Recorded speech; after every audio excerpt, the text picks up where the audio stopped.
Hakul muslim alal muslim situn.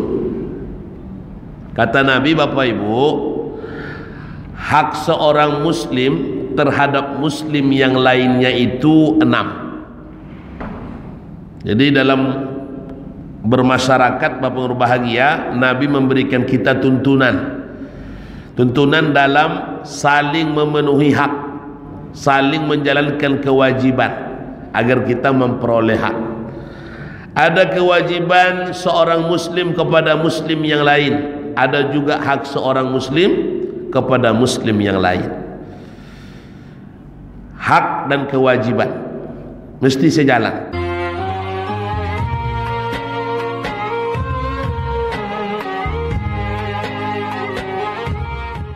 A'udzu billahi minasyaitonir rajim. Bismillahirrahmanirrahim. Assalamualaikum warahmatullahi wabarakatuh.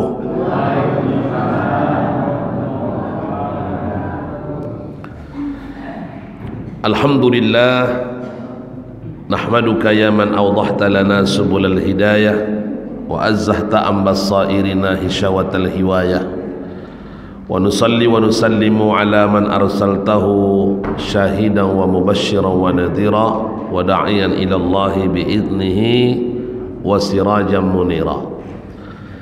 Allahumma salli ala sayyidina wa habibina wa syafi'ina wa zukhurina wa maulana Muhammadin wa ala alihi wa sahbihi rasulillahi ajma'in wa man tabi'ahum bi ihsanin ila yaumiddin. Raditu billahi rabba wa bil islami dina wa bi Muhammadin nabiyya wa rasula. Rabbi shrah li sadri wa yassir li amri wahlul 'uqdatam min lisani yafqahu qawli.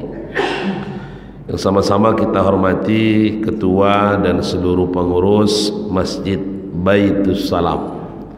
Bait artinya rumah, salam keselamatan. Baitus Salam rumah keselamatan. Mudah-mudahan jamaahnya selamat dunia, selamat akhirat. Kemudian yang kita hormati panitia Ramadan 1446 Hijriah. Seterusnya yang kita muliakan imam-imam besar Masjid Baitus Salam, Masjid Paripurna Baitus Salam. Ya Pak Ketua ya. Bapak-bapak dan ibu-ibu jamaah salat subuh rahimani wa rahimakumullah. Kembali kita bersyukur kepada Allah. Allah selalu dan senantiasa memberikan nikmatnya dan tak pernah putus-putus nikmat itu kita dapatkan. Andai kita disuruh menghitung dan menghitung, tentulah kita tak mampu menghitung nikmat itu. Untuk itu yang diharapkan daripada kita adalah menjadi hamba yang pandai mensyukuri nikmat Allah. Walaupun golongan yang bersyukur ini tak banyak Bapak Ibu. Kalau kita lihat di surah An-Nahl itu, Allah Subhanahu wa taala berfirman, "Wallahu akhrajakum min butuni ummahatikum la ta'lamuna syai'a wa ja'ala lakumus sam'a wal absara wal af'idah qalilan ma tashkurun." Dialah Allah yang telah mengeluarkanmu daripada perut ibumu. Saat kita terlahir, kita tidak tahu apa-apa, karena kita memang bukan siapa-siapa. Wa ja'ala lakumus sam'a wal absar. Lalu Allah menjadikan kamu bisa mendengar, bisa melihat. Wal fuada, bisa berakal. Dengan akal inilah kita bisa tahu mana baik, mana buruk, mana salah, mana yang tidak salah, mana yang patut, mana yang tidak patut. Dengan akal sehat ini pula kita tahu dan kita bisa menjalani kehidupan. Dengan akal sehat ini pula kita tahu mana pasangan yang halal, mana pasangan yang tidak halal. Dengan akal sehat ni tentu dia wa mano laki awak, mano bini awak. Kalau akal sehat kau sudah hilang Bapak Ibu, ndak ada akal sehat tu leh, maka ndak bisa nyo membedakan mano bininya, mano yang ndak bininyo. Itulah yang terjadi di zaman kini. Banyak orang sempurna secara fisik tapi rusak secara mental. Na'udzubillah. Apa kata Allah di ujung ayat? Qalilan ma tashkurun. Sedikit sekali mereka yang bersyukur. Mudah-mudahan yang sedikit itu termasuklah jamaah yang hadir ini, insya-Allah. Salawat bertangkaikan salam kita mohonkan kepada Allah, semoga dilimpahkan kepada Nabi Muhammad sallallahu alaihi wasallam. Banyak-banyak kita bersolawat di bulan Ramadan yang penuh barakah dan mulia ini. Mudah-mudahan ibadah solawat kita mendapatkan syafaat Nabi di yaumul qiyamah. Amin ya rabbal. Allahumma salli ala sayyidina Muhammad wa ashghili zalimin bizalimin. Allahumma salli ala sayyidina Muhammad wa ashghili zalimin bizalimin wa akhrijna min bayni salimin wa ala alihi wa sahbihi ajma'in. Sallallahu rabbuna ala al-nuril mubin Ahmad al-Mustafa sayyidil mursalin wa ala alihi wa sahbihi ajma'in wa ala alihi wa sahbihi ajma'in. Sallallahu rabbuna ala an-nuril mubin Ahmad al-Mustafa sayyidil mursalin wa ala alihi wa sahbihi ajma'in wa ala alihi wa sahbihi ajma'in. Amin ya rabbal alamin. Bapak Ibu yang dimuliakan Allah Subhanahu wa taala, kajian kita subuh ini kalau dapat sampai syuruk, andai pun tak sampai syuruk, mudah-mudahan bisa kita tunggu sampai waktu syuruk. Kita bahas tentang satu hadis Nabi sallallahu alaihi wasallam, an Abi Hurairah radhiyallahu an, dari sahabat Nabi yang bernama Abu Hurairah radhiyallahu an. Kalau laki-laki sahabat Nabi radhiyallahu anhu, kalau sahabat Nabi perempuan radhiyallahu anha. Jadi tandanya kita rajin mengaji, sedikit banyak tahu, harus mengerti juga. Jangan sama-sama radhiyallahu anhu. Dari Ummu Salamah radhiyallahu anhu, jelas-jelas Ummu Salamah itu perempuan Bapak Ibu. Dari Abu Hurairah radhiyallahu anhu, jadi sama semua dibuatnya. Tandanya kita mengaji. Kalau yang meriwayatkan hadis itu sahabatnya laki-laki, maka radhiyallahu anhu. Kalau perempuan, radhiyallahu anha. Itulah yang kita baca waktu solat jenazah dalam takbir ketiga itu. Jenazahnya laki-laki, Allahumma ighfir lahu. Jenazahnya perempuan, Allahumma ighfir laha, warhamhu warhamha, wa'afihi wa'afiha.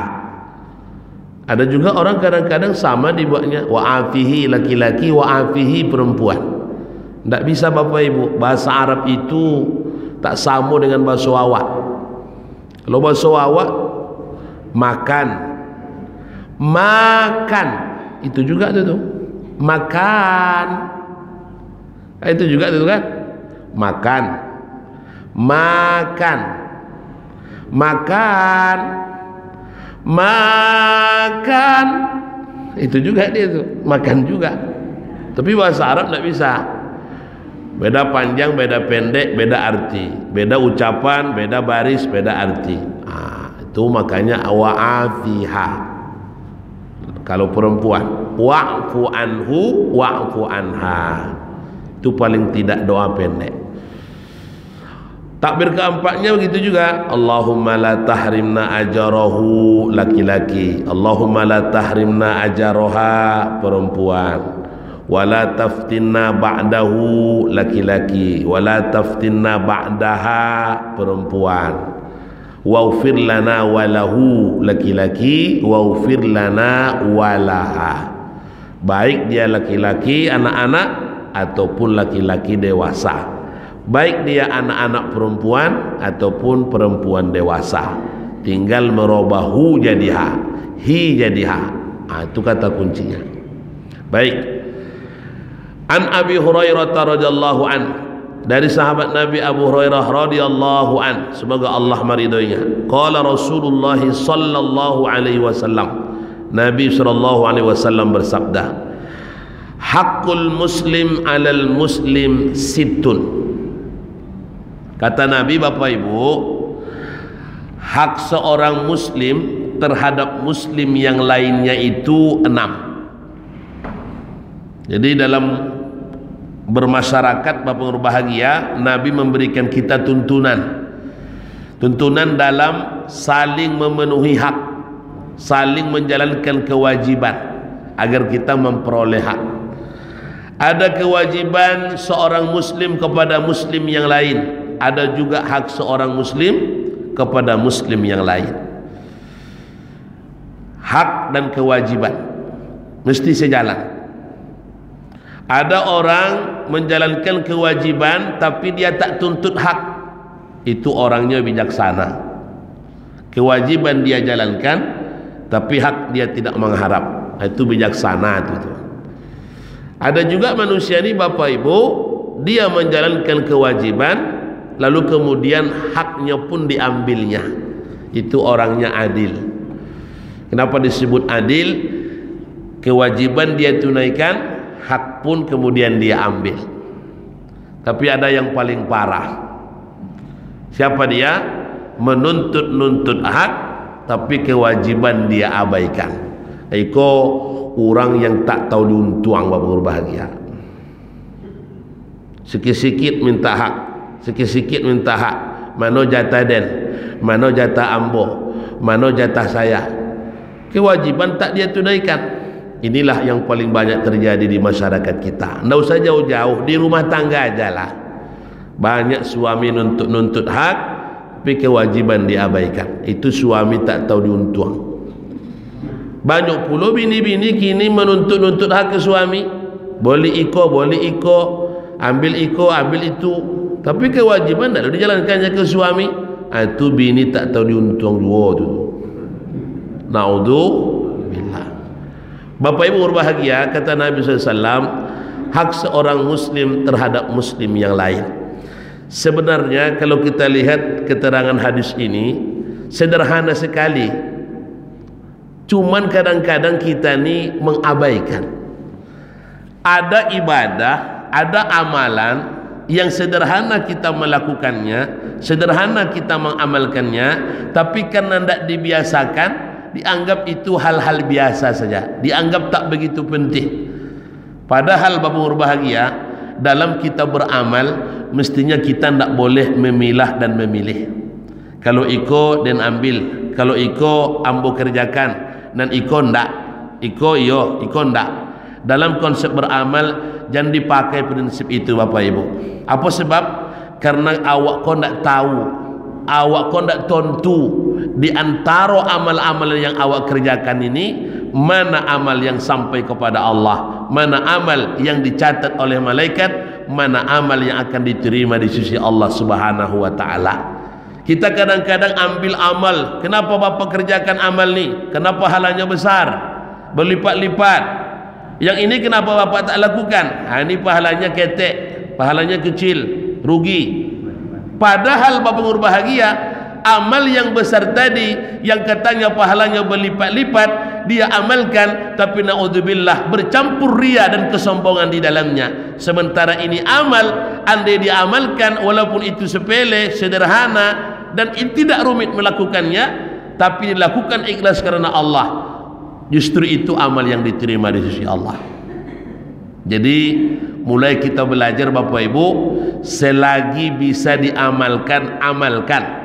Jangan pilih-pilih iko ndak. Jangan. Selagi bisa beramal, beramal. Karena kita tidak tahu di antara amal amanah yang kita amalkan yang akan diterima di sisi Allah Subhanahu wa taala. Termasuk pembahasan kita nih. Dia berupa hak seorang muslim kepada muslim yang lainnya, tapi di satu sisi dia merupakan amal ibadah kita. Apa itu Bapak Ibu? Yang pertama kata Nabi, idza laqitahu fasallim alaih. Kalau engkau berjumpa dengan saudaramu, makna saudara dalam hadis ini satu akidah dengan kita. Dia bersyahadat, bersaksi dia bahwa tidak ada Tuhan kecuali Allah, bersaksi dia bahwa Muhammad adalah Rasulullah, maka dia adalah saudara kita dunia akhirat, saudara seiman. Idza laqitahu, ketika engkau bertemu dengan saudaramu, fasallim alaih, maka mengucap salamlah kepadanya.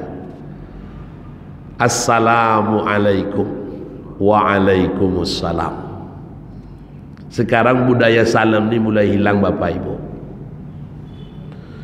Bahkan kini diucapkan salam tidak dijawab lagi dong. Mulai hilang. Kenapa bisa mulai hilang? Karena kita ini sudah menjadi korban panggilan-panggilan dari dunia barat. Hai hai, hei hei, halo, halo, huhu, oi. Ada salam yang diajarkan Nabi SAW.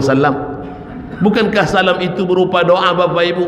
Assalamualaikum, keselamatan atasmu wahai saudaraku. Assalamualaikum, selamat atasmu. Assalamualaikum, selamat pula keluargamu. Assalamualaikum, selamat pula anak-anakmu. Assalamualaikum, selamat rumah tanggamu. Assalamualaikum, selamat usahamu. Assalamualaikum, selamat bisnismu. Assalamualaikum, selamat.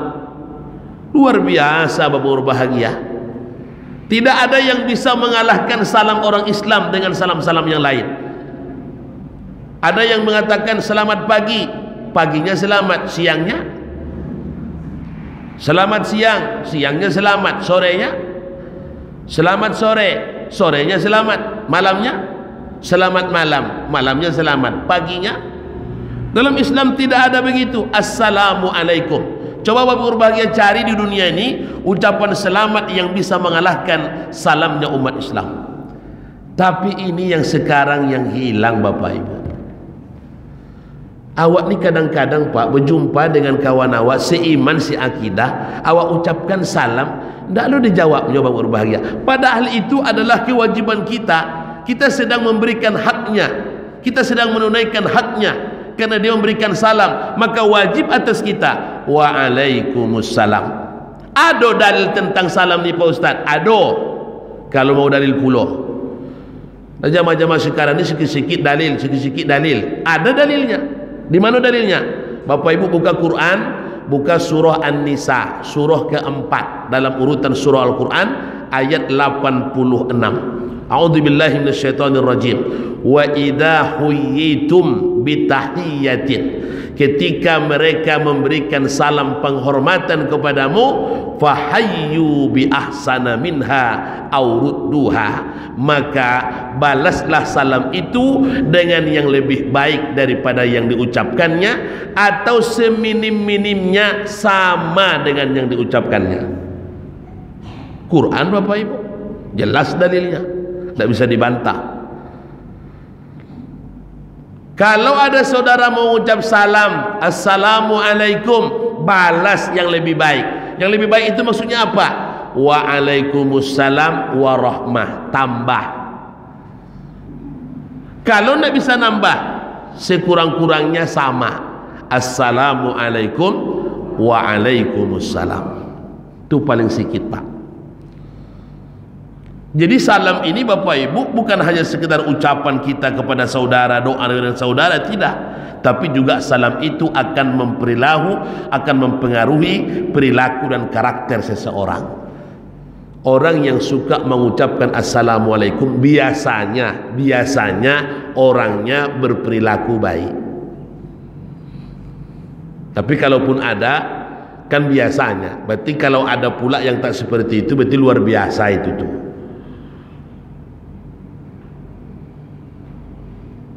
Apa yang diajarkan daripada salam nih Bapak Ibu? Bila saudaramu memberi satu kepadamu, maka kalau dapat balas dengan dua. Kalau tak dapat dua, minimal balas dengan satu. Itu makna yang diajarkan di sini. Makanya ketika terjadi peristiwa hijrah Nabi SAW dari Makkah ke Madinah yang diikuti oleh para sahabat radhiyallahu anhum ajma'in, berkumpul para sahabat di Madinah dari dua kaum yang besar, kaum Muhajirin, kaum Ansar, dua kaum yang dimuliakan Allah dalam Al-Quran, dua kaum yang dipuji Allah dalam Al-Quran, dua kaum yang mendapatkan gelar radhiyallahu anhum wa radu anhu. Dua kaum ini pula yang merupakan kaum yang paling dimuliakan Allah Subhanahu wa ta'ala. Apa kata Nabi? Absus salam.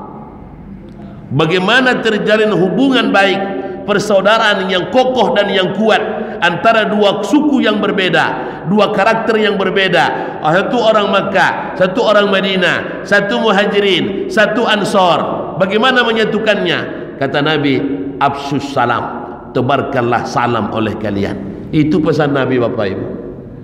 Rupanya salam ini akan menjalin hubungan secara spiritual, menjalin hubungan secara emosional.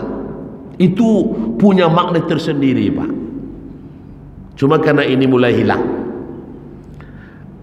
Kalaupun ada juga yang ucapannya banyak salah daripada benarnya. Apa contohnya Pak Ustaz? Assalamualaikum. Assalamualaikum. Assalamualaikum. Akhirnya apa? Salam. Aduh puluh salah. Nam. Ribuan bahasa di dunia ini Bapak Ibu, ikolah nak joleh bahasa apa kau bahasa kau? Assalamualaikum. Bahasa apa kau Pak? Bahasa Arab. Orang Arab aja bingung. Bahasa awak pasti tidak. Bahasa Inggris enggak. Bahasa apa itu?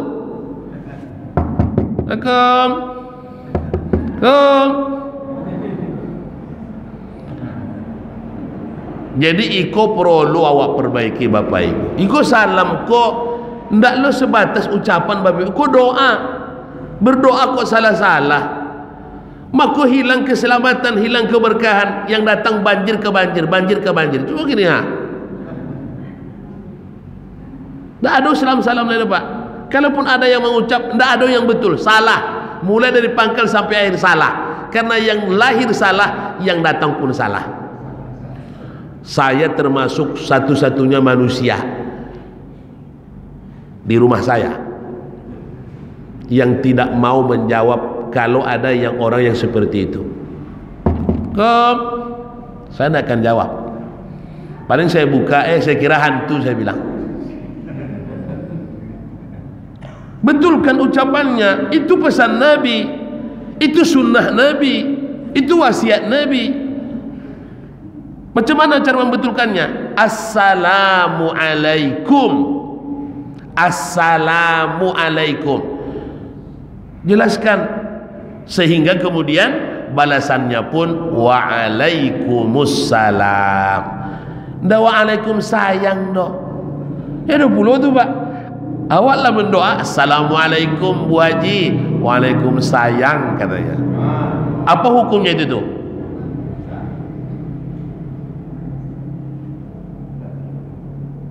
Apa hukumnya itu? Waalaikumsalam katanya. Hati-hati Bapak Ibu, agama ini nggak bisa kita permainkan. Nah, jadi, bagaimana cara mengucapkannya? Assalamualaikum, Assalamualaikum. Baru kemudian kita jawab Waalaikumsalam. Itulah indahnya Islam berbahagia. Dan jangan coba-coba mengucap salam ni berbeda-beda. Maksudnya apa? Kalau semanhaj dengan dia, dia mengucap salam. Kalau sepaham dengan dia, baru dia bersalam. Ketika tak sepaham dengan dia, tak sealiran dengan dia, tak semanhaj dengan dia, tak sealiran dengan dia, dia tak mengucapkan salam. Na'udzubillahi min dzalik. Islam tidak pernah mengajarkan demikian. Maka saya katakan tadi, selagi dia seorang muslim, dia bersyahadat, maka dia berhak mendapatkan itu. Mau dia Syafi'i, mau dia Maliki, mau dia Hanafi, mau dia Hambali, mau dia orang berkulit hitam, mau berkulit putih, karena tidak ada beda manusia yang berbahagia. Kata Nabi, kullu bani Adam biturab, semua keturunan anak Adam ini dari tanah semua. Lafadlah Arabiyan wa ajamian illa bittaqwa. Tidak ada bedanya orang Arab dengan yang tidak Arab. Yang membedakan hanyalah ketakwaannya kepada Allah.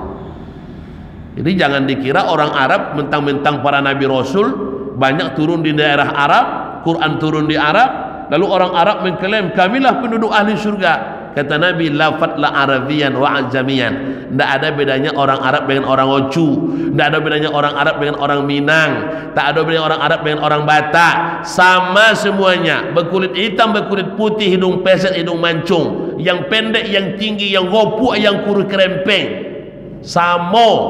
Apa yang membedakan? Illa bittaqwa. Takwalah yang membedakan kita, Bapak Ibu. Sekuat ini suara saya ngantuk juga ibu di belakang. La ilaha illallah. Sallallahu ala Muhammad, sallallahu alaihi wasallam, sallallahu ala Muhammad, sallallahu alaihi wasallam. Ya Nabi, salam alaika. Ya Rasul, salam alaika. Ya Habibi, salam alaika. Salawatullah. Masya Allah. Ini solawat membangunkan yang tidur. Karena solawat ini solawat Jibril. Kalau sudah solawat Jibril, tidak juga membangunkan yang parah. Tapi ibu-ibu ini mesti kita maklumi, mereka ini capek. Jam 2 sudah bangun, mempersiapkan sahur. Ya bu? Ya kan aja lah. Bapak Ibu yang dimuliakan Allah Subhanahu wa taala, afsus salam, tebarkan salam. Maka mulai kini biasakan jumpa kawan ucap salam. Ya Bu? Sepakat Ibu-ibu? Asal jumpa kawan ucap salam. Termasuk awak di rumah yang selama ikon tidak ada ucapkan salam, mulai kini niatkan di hati ucapkan salam. Beko kalau apa masuk ke rumah ucapkan salam, janganlah ibu tak kajui. Lama nak contoh ikon ya. Assalamualaikum kata suaminya. Apa ya? Apa yang terjadi? Dikiranya pula suaminya sudah teler. Nah, suaminya sedang mengamalkan. Jadi sama-sama kita berajam Bapak Ibu. Mulai kita lestarikan budaya salam ni. Masuk ke masjid, Assalamualaikum. Jumpa kawan, Assalamualaikum. Bagaimana dengan berjabat tangannya Pak Ustaz? Berjabat tangannya kata Nabi, ketika dua orang muslim bertemu, lalu kemudian mereka bertemu karena Allah, berpisah karena Allah, lalu kemudian mereka berjabat tangan, maka sebelum tangannya lepas, Allah telah memaafkan dosa di antara mereka berdua. Inilah pentingnya kita jabat tangan nih. Kok sekarang ada pula anti salam-salam, ndak ada nyoba jabat tangan lah itu. Apa salah habis sholat tu jabat tangan? Kok anti pulonyo jabat tangan? Astagfirullah. Katanya ndak dibuat Nabi. Macam hidup di zaman Nabi aja dia Bapak Ibu. Emangnya awak ni pernah jumpa dengan Nabi? Kita ni mohon maaf Bapak Ibu, masyarakat kita ni aneh bin azaib. Makin mengaji kok makin bongak itu tuh. Makin mengaji makin bongak Bapak Bahagia. Ya tak? Mestinya makin mengaji itu makin cerdas.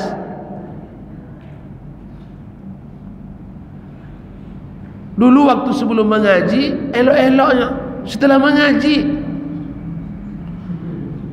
sodo salah, kok salah, kok salah, kok salah, kok salah. Alasannya cieknya tidak dibuat Nabi. Macam hidup di zaman Nabi aja di Bahagia. Awak ni lahir tahun berapa? Jadi kalau kita ni bukan apa namanya itu ya, hafal hadis tidak, hafal Quran tidak. Andai pun hafal Quran pasti 3 kul, Ikhlas, Al-Falaq, An-Nas. Andai pun hafal hadis paling 1 hadis, An-Najafatu minal iman. Itu pun tak hadis tanda. Hah? Lalu tiba-tiba mengatakan, kau salah, kau salah, kau yang benar. Ikut sosek, ikut ndak sosek. Oh ilaha illallah. Ada yang cenderung itu jamaah awak kok? Ada? Mana orangnya? Oh enggak ada. Alhamdulillah. Baik. Yang kedua, pesan Nabi kepada para sahabat orang Muhajirin Ansar apa? Setelah afsus salam, untuk mengikat tali persaudaraan ini, wasilul arham, sambung hubungan silaturahim. Jadi silaturahim ini luar biasa Bapak Ibu. Cuma kalau kita bersilaturahmi, menengok waktu dan situ orang, tengok juga jamnya jam berapa. Sudah tu tengok pula kondisi orang yang kita temui itu bagaimana. Ini ada kadang-kadang orang bertamu kok tak paham berbahagia. Dan beberapa kali menguap bapak tu tak juga pulang-pulang tamu tu dari rumah tu. Udah dikuatkan uapnya, dan juga paham dia. Apa katanya? Ngantuk bapak katanya. Tak paham. Banyak juga jamaah-jamaah kita tak paham bertamu Bapak Ibu. Jadi kalau kita dulu diajarkan orang tua, ada bahasa-bahasa isyarat namanya. Dia tidak ngomong, tapi pakai bahasa isyarat. Nah sekarang diperindah bahasanya, namanya bahasa gestur. Gestur itu membuat sebagai informasi juga itu kepada kita Bapak Ibu. Kalau tuan rumah sudah menguap-nguap, jangan lagi panjang cerita itu lagi. Dia tak ingin lagi kita bertamu di rumah itu, pulanglah. Bangun hubungan silaturahim. Yang ketiga apa pesan Nabi? Wa at'imul ji'an, berikan mereka makan kepada yang lapar perutnya. Tadi ayatnya dibaca imam kita, wa yut'imuna at'ama ala hubbihi miskinan wa yatiman wa asira. Mereka yang berikan makan kepada siapa? Miskin, orang miskin. Kepada siapa lagi? Yatima, anak-anak yatim. Siapa lagi? Wa asira, mereka yang tertawan. Artinya mereka yang sedang memerlukan bantuan.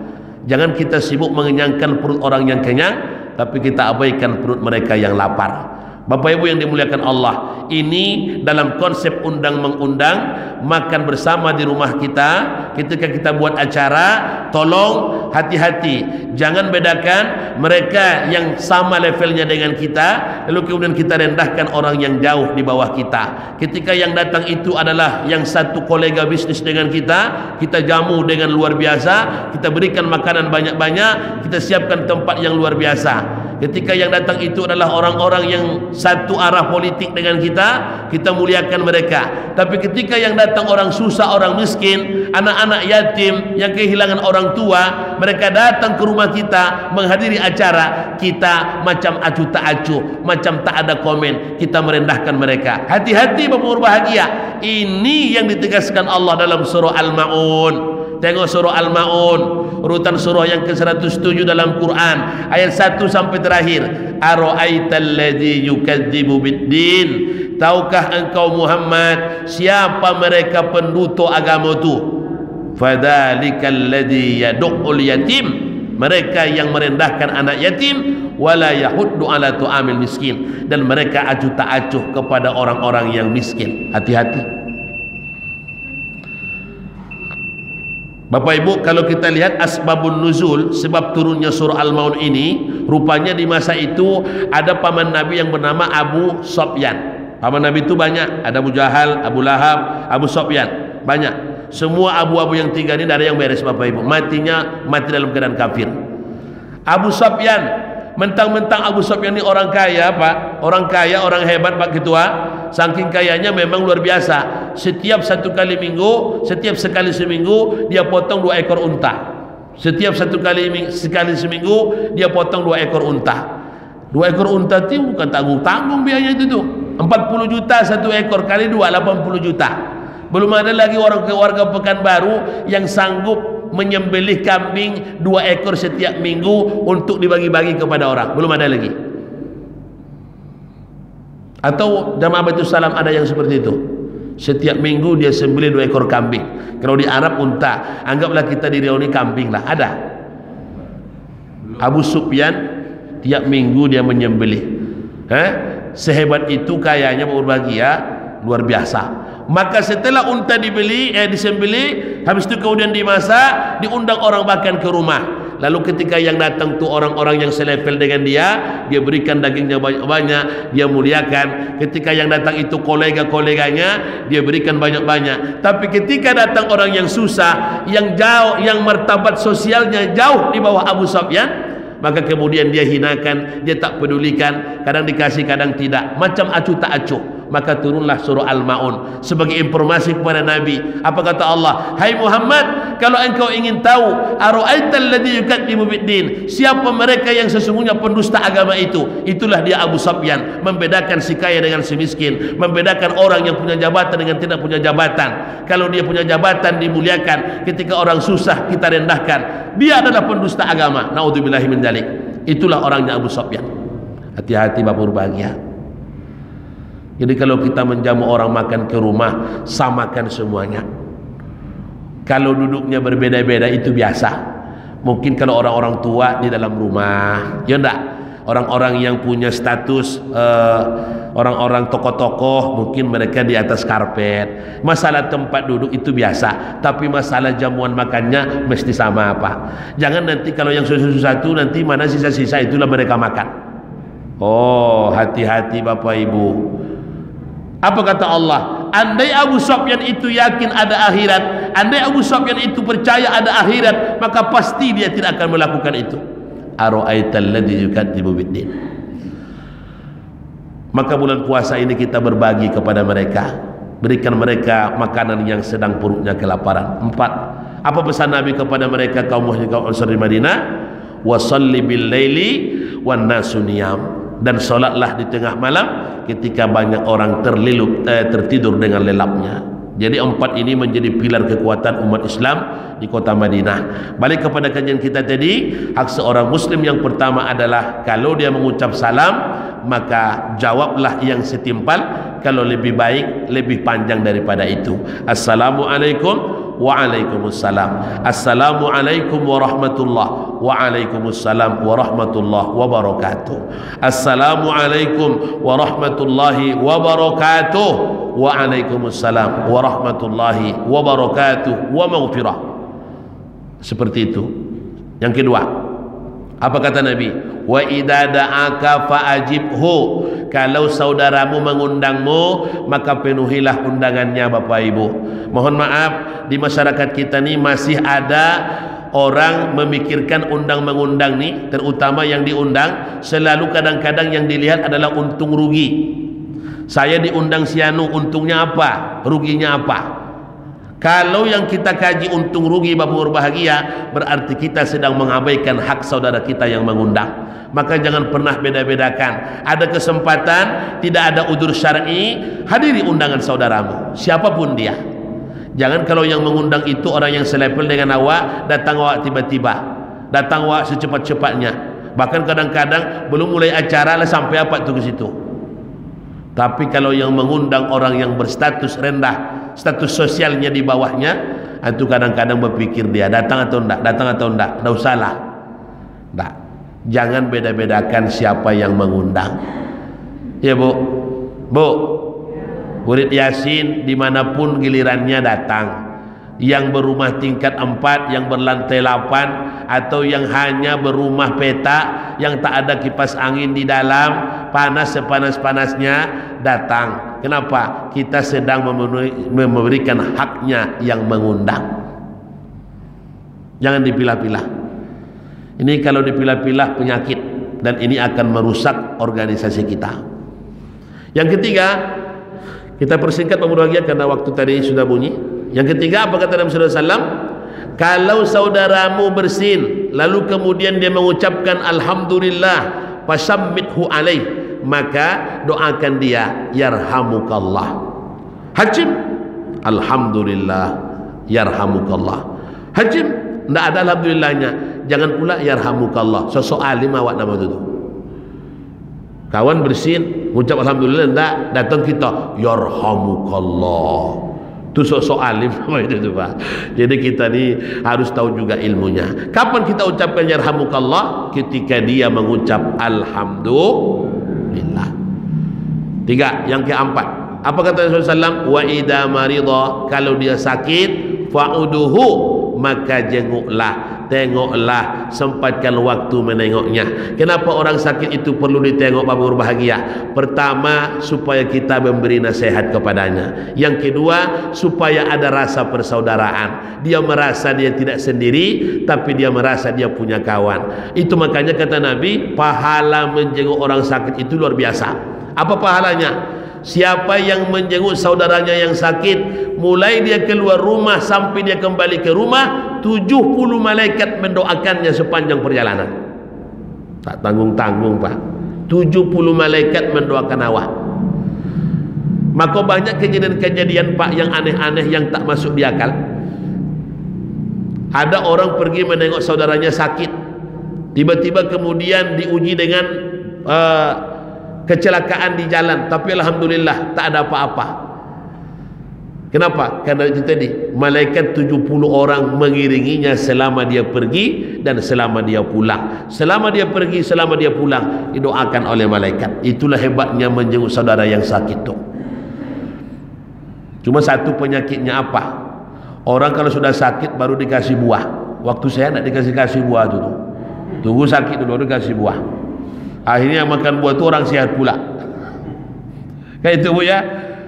Nah, cuma buah itu tidak menjadi syarat. Jangan pula tidak ada buah, jadi kita menengok orang sakit. 4. Yang kelima, apa kata Nabi SAW? Kalau saudaramu minta nasihat, maka berilah dia nasihat.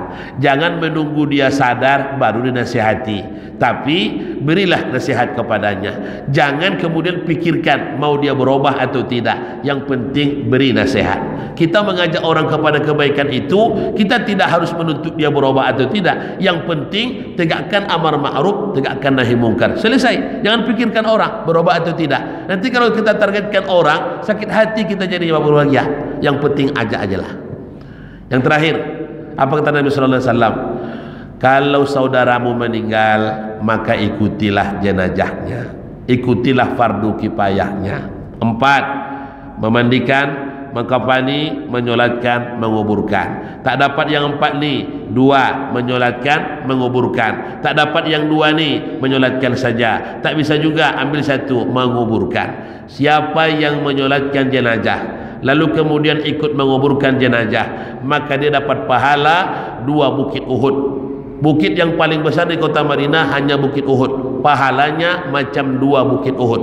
Tapi kalau dia hanya ikut menyolatkan, tidak ikut menguburkan, dapat 1 bukit Uhud. Kalau ingin sempurna, dapat dia 2 bukit Uhud sampai dia ikut menguburkan.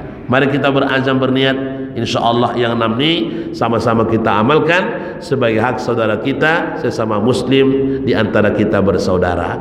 Terima kasih Bang berbahagia. Inilah kajian subuh kita, mudah-mudahan bermanfaat. Kita tutup dengan kafaratul majlis. Subhanakallahumma rabbana wa bihamdika asyhadu an la ilaha illa anta astaghfiruka wa atubu ilaik. Ada tanya jawab nih Pak Imam? Ustaz? Satu boleh Ustaz, belum masuk.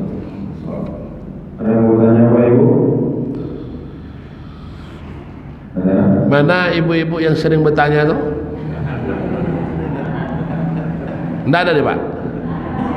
Kalau tidak ada Ustaz, selawat saya Ustaz. Ustaz yang mau selawat Ustaz. Karena berapa menit lagi? 2 lagi. 29 ketika 2. Hah? Waktu maghrib 18.32 itu 29. 3 menit Ustaz. 3 menit lagi Ustaz. Selawat masuk Ustaz. Doa ada ibu-ibu tu. Ada. Oh, ada. Ada Australia juga ada. Ada Australia. Assalamualaikum warahmatullahi wabarakatuh. Waalaikumsalam warahmatullahi wabarakatuh wa maghfirah. Soal menjawab soal memberi saran dari Ustaz. Kalau misalnya kita di HP gitu Ustaz, kadang-kadang menulis Quran, menulis salam itu tiket apa boleh Ustaz? Misalnya assalamualaikum titik gitu Ustaz. Ya. Waalaikumsalam warahmatullahi wabarakatuh. Jadi zaman ini berkembang dan terus berkembang, teknologi pun seperti itu. Akhirnya sekarang yang mengucap salam Lenovo, Oppo, Vivo, Samsung. Yang menjawab pun Oppo, Lenovo, Vivo, Samsung. Mereka saling bersalam-salam dalam dunia internet. Apakah itu termasuk salam? Tidak. Salam itu mesti diucapkan. Kalau hanya ditulis, itu tidak masuk. Dan itu hanya sebatas di situ. Masuk ke HP awak. Kita tulis juga Waalaikumsalam. Itu hanya tulisan berbahagia. Yang aslinya salam itu diucap secara langsung, bertatap muka antara satu dengan yang lain. Terus itu perlu kita buat. Ya, memperindah tulisan perlu. Tapi itu tidak termasuk. Andai ibu tidak balas, tidak jadi masalah. Itu Bu ya. Sekarang salam-salam ada yang assalamualaikum, ada juga pakai yang lain, P.2. Rupanya itu ping. Ping itu kode juga, ping. Besok nak tahu kita entah huruf apa lagi yang munculkan, entah huruf R, entah huruf N. Ya begitulah zaman ini Pak Muragia. Itu Bu ya. Ya begitu Pak. Ada sekarang ini dan lazim sekarang ini Ustaz. Mengundang orang dalam grup Ustaz. Undang orang itu dalam grup Ustaz. Assalamualaikum warahmatullahi wabarakatuh. Kirimlah grup Ustaz. Itu datang atau tidak datang Ustaz? Yang mengundang pribadi. Kan dalam grup ini Ustaz. Dalam grup ini kan ada 100 orang gitu. Ya. Dibuatnya undangan itu dalam grup Ustaz. Berarti dia mengundang semua yang di grup itu kan? Datang atau tidak kita Ustaz? Karena dia tak ucapkan Ustaz. Oh ya. Baik. Jadi itu masuk kategori undangan itu Pak Ketua. Masuk kategori undangan. Jadi beda dengan salam tadi. Kalau salam itu memang diucapkan, tapi ketika dia bersifat tulisan yang berisi ajakan, yang berisi undangan, di-share-nya di satu grup, dan di grup itu kita terdiri berapa orang, berarti undangan itu resmi untuk kita penuhi undangannya. Kenapa dia tak mau langsung Ustaz? Tapi saya teleponnya orang satu-satu Ustaz. Apa dikirimkan satu-satu? Ya. Itu teknisnya lah itu ya Pak Ketua ya. Tapi secara langsung itu undangan namanya. Cuma sebaiknya memang ada yang harus kita langsung, ada yang tidak langsung. Itu teknis. Apa tadi Pak? Oh enggak ada ya. Baik, dari Pak Ketua itu cukup lah ya. Baik, terima kasih sama-sama. Baik, kita tutup dengan doa kafaratul majlis sudah tadi ya, dan kita tutup dengan salam. Billahi taufiq wal hidayah. Assalamualaikum warahmatullahi wabarakatuh. Waalaikumsalam.